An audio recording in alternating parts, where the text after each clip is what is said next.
Have you ever stayed underwater for 3 hours? No, I don't think so, but Harrisonokene vessel's cook stayed underwater for 3 days, almost 60 hours.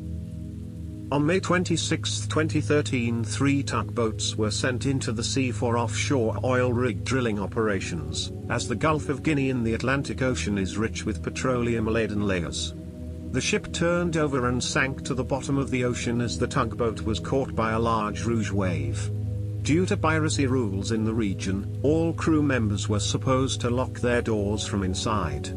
So, when the water came rushing in, the crew members could not get out. Harrison, however, who was in the washroom at that moment, managed to get out of the room, but the water simply pushed him into another washroom.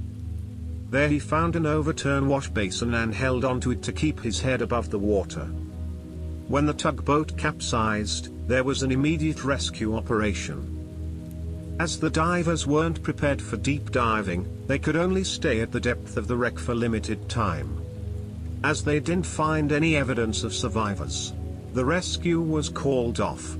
After being there in that bathroom for 1 hour, Harrison finally swam into another cabin. Miraculously there he found 4-foot air pocket, but his body was losing heat faster than he could produce. Cautiously Harrison felt his way around a cabin, and found few tools. He used them to strip off wall paneling. With a mattress and material from the wall, he made a platform to sit on which kept upper half of his body out of water. In the almost 3 days he was in the ocean, he had only a bottle of Coke to survive.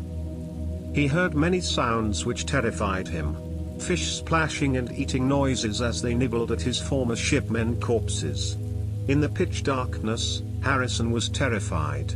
He tried to think about his family, he prayed most of the time, he pleaded God to rescue him. He also made a pact with God that if he rescues him, he would never go back to the sea. Meanwhile, a dive support vessel arrived at the site of sinking. The deep sea salvage saturation diving team from Subsea Services were hired to retrieve the bodies of the lost crew members.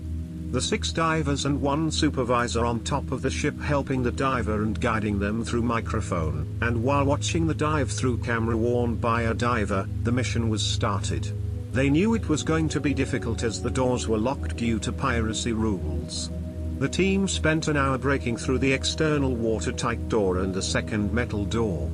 When they made it inside, the sight was disorienting. Slowly the divers explored the boat. They recovered 4 corpses. Nico the diver with camera crawled upstairs. When Harrison heard the banging sound, he knew it was divers. He saw the light from the diver's head torch and swam through the hallway, but by the time he reached there, Nico was leaving. When he saw Harrison, he thought it's another corpse. Nico touched Harrison's hand and the hand unexpectedly squeezes his. Nico has a momentary freak out as his supervisor shouted through the microphone, "He is alive, he is alive."